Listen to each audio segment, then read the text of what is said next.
você poderia falar? Primeiro, caráter não é sinônimo de cristão, né?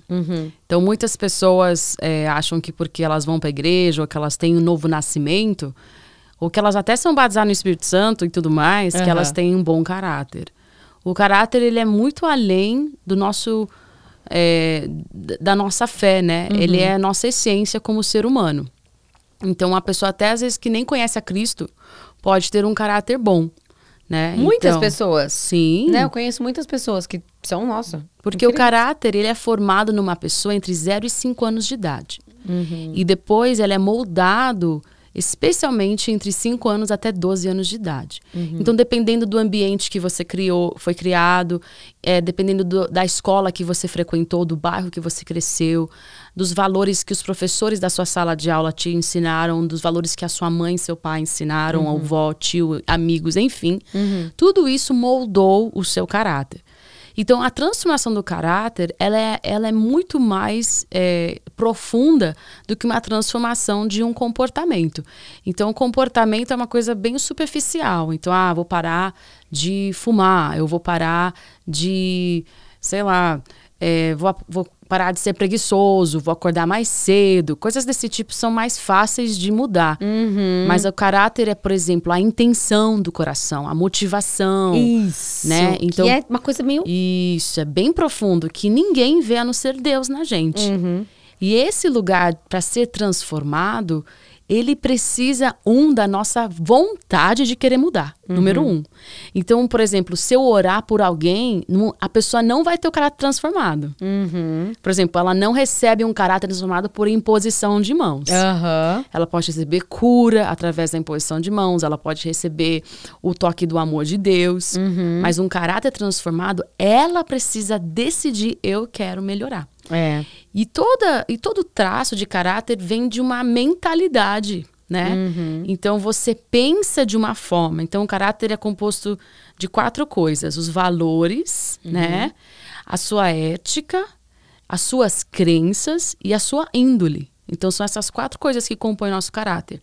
Então, não é nada a ver com a sua personalidade, com o seu jeito, não tem nada a ver. Agora, então, quando você olha uma situação, como é que eu posso, então, melhorar? Zoe, eu traía meu esposo e agora eu não quero mais trair, né? Então, a traição é uma falha de caráter. Quando você é falso, ou você mente, ou você trai. Então, como que você é transformado aí? Primeiro, entendendo que aquilo não pode mais ser parte da sua vida. Então, não é só eu vou parar de trair meu marido porque é feio.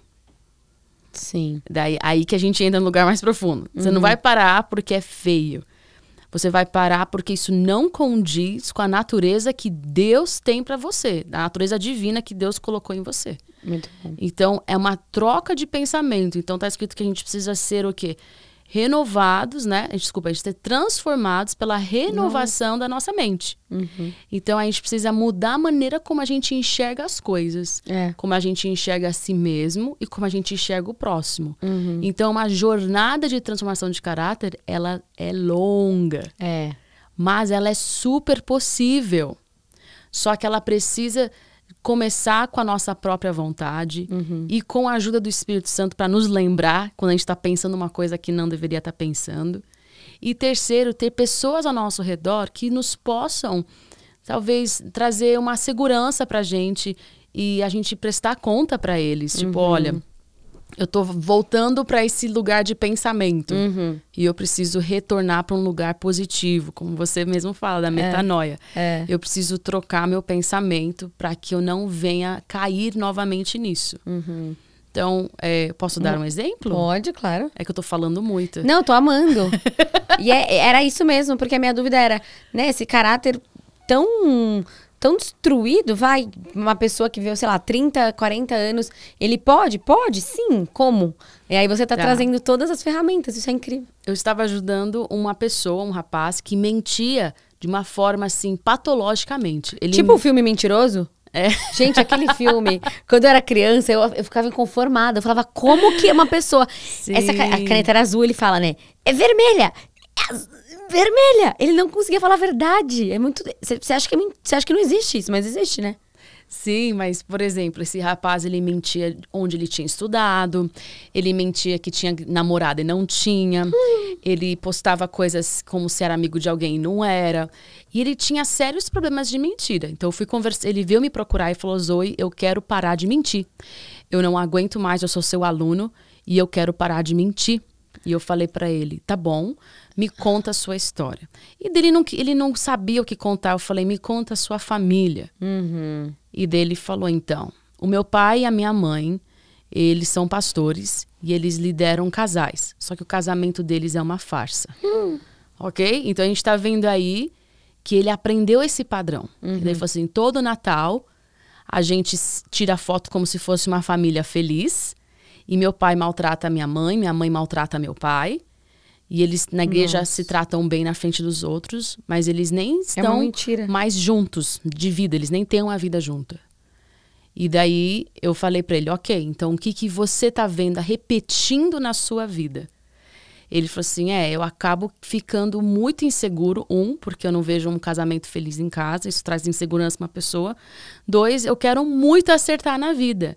Então eu falo tudo aquilo que eu acho que alguém vai querer ouvir. Nossa, entendi. Então ali a gente lidou com a falta de aceitação de si mesmo, com a falta de entendimento do amor do pai, que independente da pior verdade, ele continuava sendo amado.